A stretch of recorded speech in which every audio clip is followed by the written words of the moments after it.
izalatul najasah, menghilangkan najis. Itu yang pertama, itu jenisnya.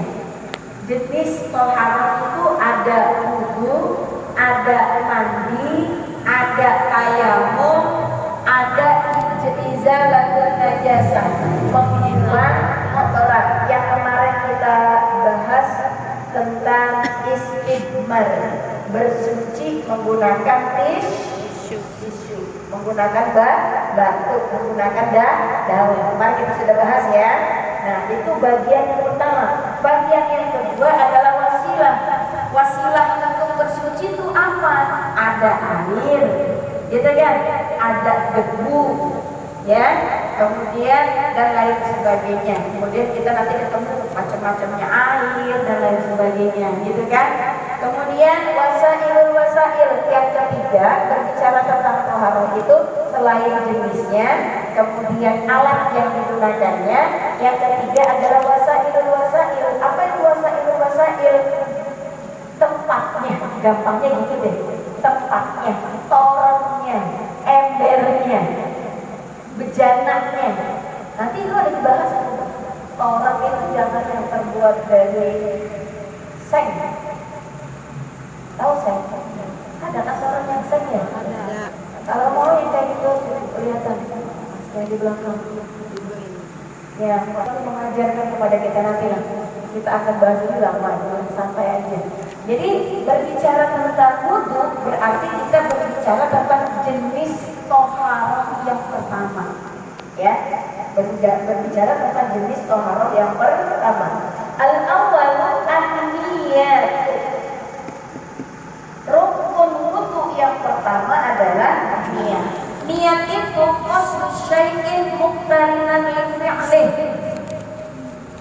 Niat itu adalah mengucapkan atau menginginkan qasdu syai'in, melakukan, menginginkan sesuatu muqtarinan li fi'lih, dibarengi dengan perbuatan. Namun ibu misalkan, saya niat pengen santunan nanti malam 10 Asyura. Itu niat kan? Benar gak? Itu lebih tepatnya azam. Saya pengen banget, itu azam. Bedakan antara azam dengan niat. Kalau niat itu harus dibarengi kelakuan, sehingga niat dalam wudu itu dilakukan ketika kita membasuh muka. Ya kan? Benar gak Bu?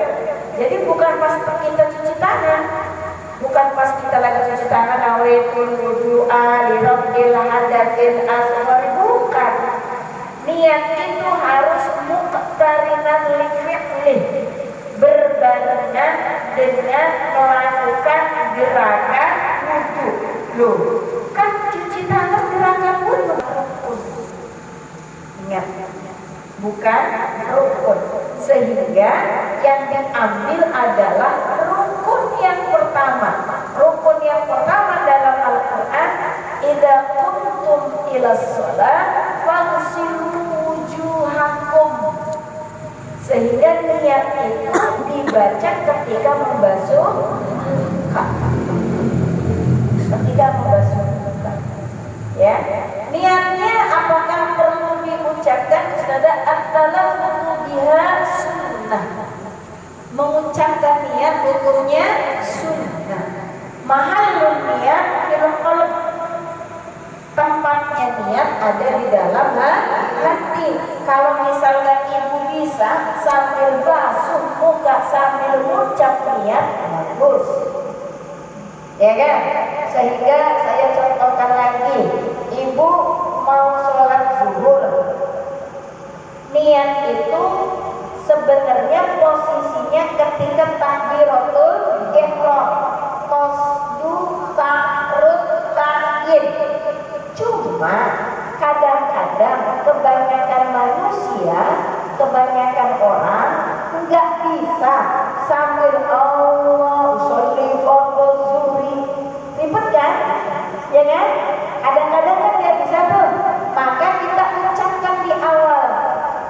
Ada yang pakai begitu kan? Usolli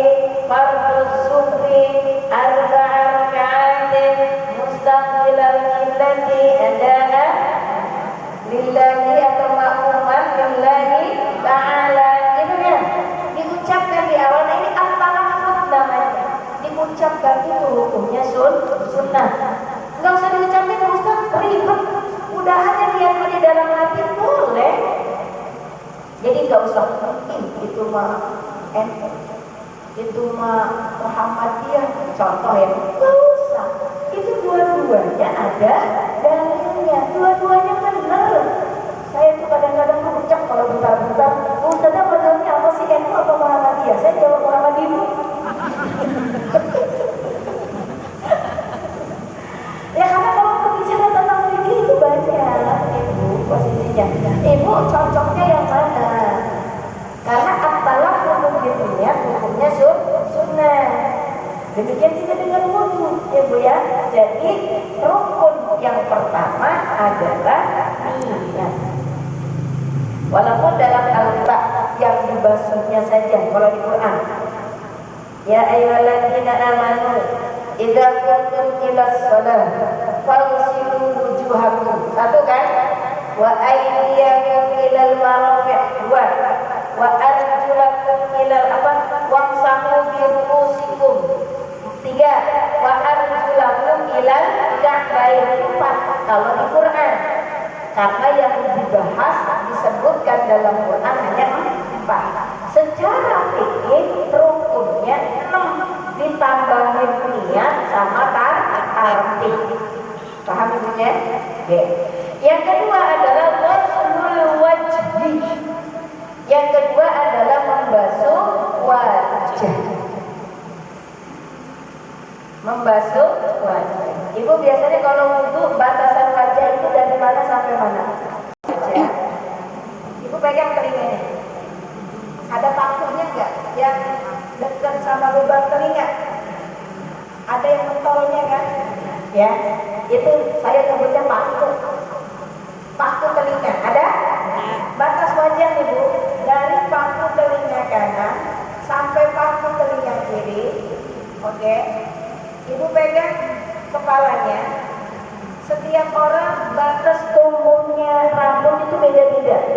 Ada yang agak ke belakang, ada yang di depan. Yang rambutnya lembut ya. Itu dari batas tumbuh rambut sampai bagian bawah dari sini. Jadi kalau ibu cuci muka, ngebasuh muka, ada bagian yang tidak tersentuh. Misalkan sini doang nih, pas pakunya masih kering, itu nggak sah wudunya.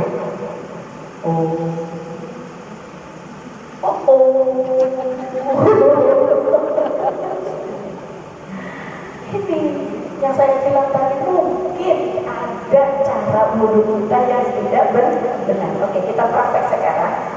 Ambil tangannya, kita praktek cara wudunya Nabi dulu. Nabi itu kalau wudu pakai tangan saja. Iya. Kita praktek pakai tangan satu dulu. Khawatir ibu di rumah nggak ada keran atau lagi jalan-jalan harus menggunakan gayung. Di daerah-daerah tertentu kayak pakai tangan di kiri, ditumpahkan ke tangan. Ini air yang menggenang, jangan dibuang. Bedakan antara ghuslun dengan mashun. Ya, ghuslun itu membasuh. Kalau membasuh berarti airnya harus ada.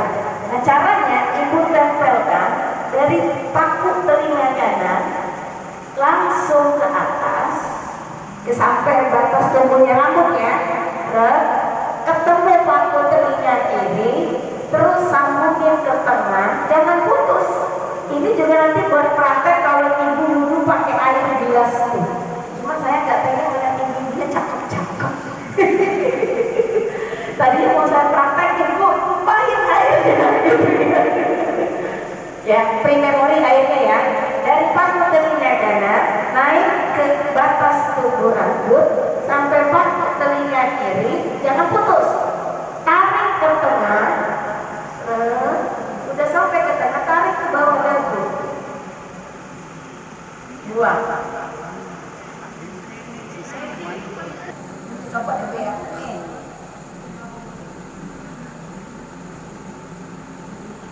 Bisa.